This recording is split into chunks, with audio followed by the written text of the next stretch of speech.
Welcome, welcome, welcome.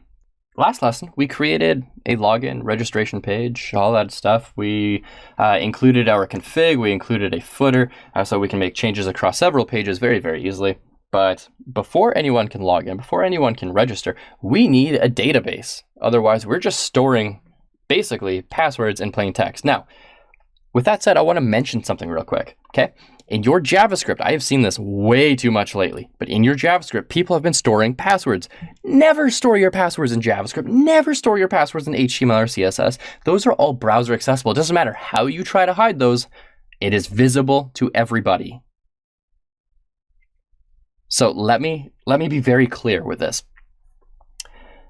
Do not whatsoever, for any purpose or reason, ever store a password in JavaScript, HTML, or CSS. In fact, I would even say never store a password in a regular PHP string like this. Don't even do this, because the fact of the matter is that no server is unbreakable. That means someone can get in. It might not be today, it might not be tomorrow, but if someone really wanted to get in, they could get your code. Now, there's one more thing you have to look out for, is when we type password is equal to password, and we put that up on GitHub, guess what? Everyone can find it. You want API keys? Go search on GitHub. There are tens of thousands of API keys on there. There are tens of thousands of passwords that are hard-coded into projects, and people just break in just because it's publicly accessible. So don't ever do that. Instead, what we're going to do is we're going to create a database so we can completely get around that. We're not even going to use password is equal to password or anything like that. We're not going to store any passwords in variables purely because we don't want to do that. I don't even want to show you how that's done. A lot of people say, oh, but PHP has so many security flaws.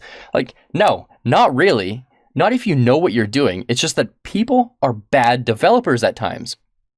And I want you to be a great developer. So don't ever put your passwords in plain text like that. It's bad enough when people put passwords in plain text, like where we had password is equal to password, and I could read that. But even if it was encrypted with something, that's bad too. Don't put that in there. If someone's going to break into your server, make them work for it. They have to work really hard. And in order for us to actually get this to work the way we want, we need a database. So I am done my rant about passwords. Please always be security minded. Okay, security comes before good looks. Security comes before functionality. Security comes before everything. If Facebook had a break-in and they lost 2 billion passwords, what would that do to Facebook's trust? Nobody would trust Facebook anymore. What about Google? These things happen. So just be very mindful about that.